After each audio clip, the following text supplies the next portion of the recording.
Hello everyone, আজকে বানাচ্ছি কাঁঠাল চিংড়ি। খুব সহজভাবে কিভাবে বানানো যায় তো চলুন দেখে নিই। Let's get started.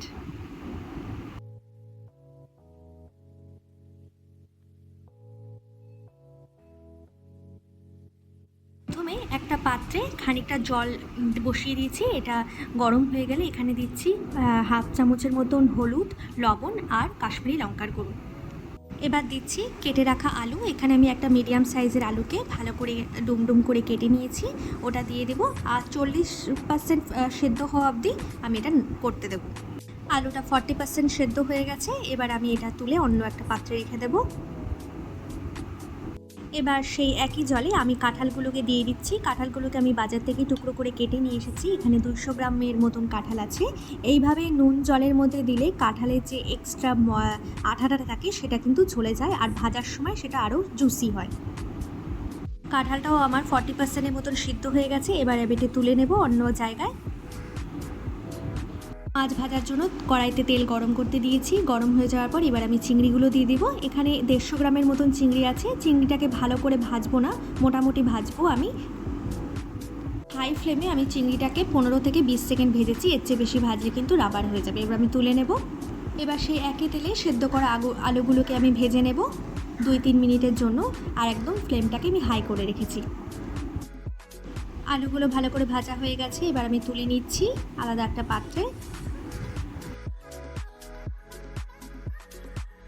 আবার সেই তেলে আমি এঁচড়গুলোকে ভালো করে ভেজে নেব, একদম গোল্ডেন ব্রাউন হওয়া অবধি। এভাবে ভেজে নিলে কাঁঠালগুলো খেতে খুব স্বাদ হয়।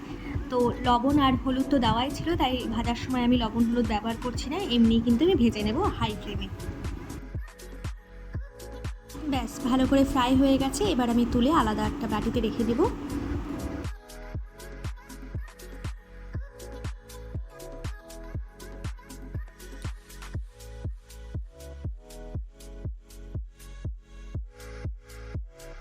এবার ওই তেলে দিচ্ছি একটা গোটা তেজপাতা, একটা লিখছি লবঙ্গ, দারচিনি আর এলাচ।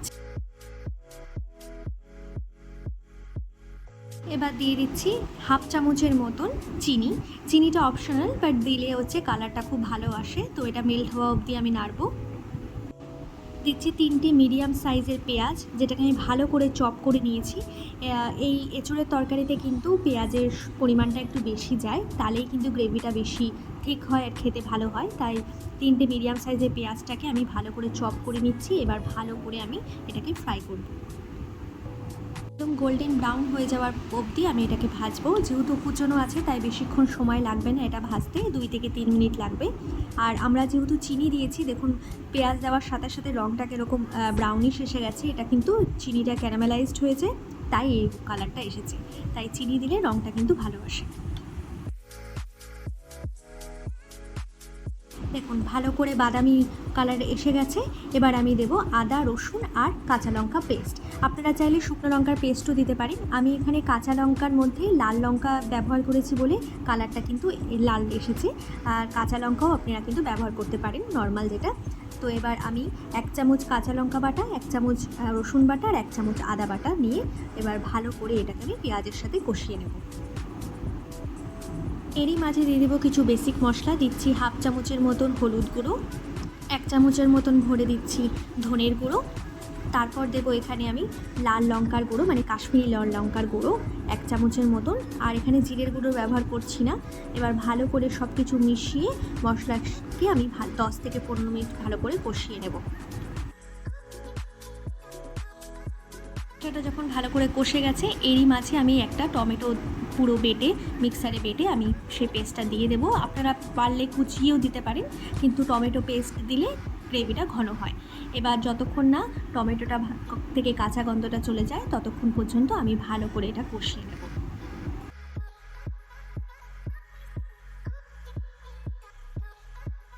মশলাটা ভালো করে কষিয়ে যাওয়ার পর সেদ্ধ করা এঁচোড়টা আর আলুটা আমি এখানে দিয়ে দিয়েছি। সরি, এখানে আমার রেকর্ডটা হয়নি, রেকর্ডটা আমার অন ছিল না, তাই আমার এই রেকর্ডিংটা হয়নি দেওয়ার সময়। তো ওই মশলাটা যখন 15-20 মিনিট পর ভালো করে তেল ছাড়তে শুরু করে দিয়েছিল, তখনই আমি এখানে সেদ্ধ আলু আর এঁচোড়টা দিয়ে দিচ্ছি। এবার এঁচোড় আর আলুর সাথে আমি ভালো করে এটাকে নাড়িয়ে নিয়ে কষিয়ে নেব। এবার 2-3 মিনিটের জন্য আমি এটা ঢেকে দেবো। অলরেডি সব কিছুই কষানো আছে, জাস্ট আমি এটা ঢেকে দেবো 2-3 মিনিটের জন্য। এবার 2-3 মিনিট পর ঢাকনাটা খুলছি, দেখুন হালকা জলও বেরিয়েছে। এটা কিন্তু এঁচোড়ের থেকেই জলটা বেরোয়, যেরকম আমাদের মাংসের থেকে বেরোয়, তো এটাতে আরও স্বাদ ভালো হয়। তাই 2-3 মিনিটের জন্য একটু ঢেকে দেবেন, তাহলে যেই জলটা রিলিজ হবে সেটাতে কিন্তু এঁচোড়টা আরও বেশি টেস্ট হয়। তো এবার আমি চিংড়িগুলো দিয়ে দেবো, যেটা আমি ভেজে রেখেছিলাম। তো চিংড়িগুলো দেওয়ার সাথে ভালো করে এটা আমি মিশিয়ে নেব, যাতে চিংড়ির গন্ধটা এই এঁচোড়ের মধ্যে চলে আসে। এবার দেব পরিমাণ মতো জল। এখানে আমি হাফ কাপের মতন জল দিচ্ছি। আপনারা যদি গ্রেভি বেশি চান তো জলের পরিমাণটা বাড়িয়ে দিতে পারেন, কিন্তু কাঁঠাল কিন্তু একটু মাখো মাখোই হয়, তাই আমি এটা অল্প জলেই করছি। যদি জল লাগে তো পরে দেওয়া যাবে। তো এবার সব কিছু মিলিয়ে আমি এটা ঢেকে দেব যতক্ষণ না এঁচোড়টা সেদ্ধ হয়ে যায়। প্রায় 15 মিনিট পর আমি ঢাকনাটা খুলছি, দেখুন এঁচোড়টা অনেকটা সেদ্ধ হয়ে গেছে, গ্রেভিটাও একদম মাখো মাখো হয়েছে। এরকমই ভালো লাগে, আর এরকমই রাখতে চাই। আপনারা চাইলে কিন্তু গ্রেভিটা আরও বাড়িয়ে দিতে পারেন, কোনো অসুবিধা নেই। এবার আমি দিচ্ছি স্বাদ অনুযায়ী গরম মশলা। আমি হাফ চামচের মতন গরম মশলা দিচ্ছি। গরম মশলা দিলে টেস্টটা আরও এনহ্যান্স হয়। তারপর দেবো আমি এখানে ঘি। ঘি কিন্তু অপশনাল, কিন্তু ঘি দিলে আরও ভালো লাগে। নিরামিষে ঘি দেয়, তো আমি এখানে আমিষভাবে করছি, সেখানেও আমি ঘি দিচ্ছি। ঘি দিলে আরও টেস্ট বাড়ে। এবার সব কিছু মিলিয়ে এটা আমি 2-3 মিনিট পর্যন্ত রেখে দেবো, তারপর আমি সার্ভ করব। হয়ে গেল আমার এঁচোড় চিংড়ি ফটাফট। তো এইভাবে আপনারা বাড়িতে ট্রাই করবেন, খুব তাড়াতাড়ি হয়ে যায়। আপনারা চাইলে ঘি বা চিনিটা অ্যাভয়েড করে দিতে পারেন, তাহলেও কিন্তু ভালো লাগে, কেন চিংড়িটা পড়লে খেতে আরও স্বাদ হয়। তো এরকম নিরামিষভাবেও আপনারা করতে পারেন, যদি পেঁয়াজ রসুন ব্যবহার করেন, শুধু চিংড়িটা দেবেন না, তা দিলেই একদম মাংসের মতনই হয়। তো চলুন নেক্সট ভিডিওতে দেখা হচ্ছে। Till then by.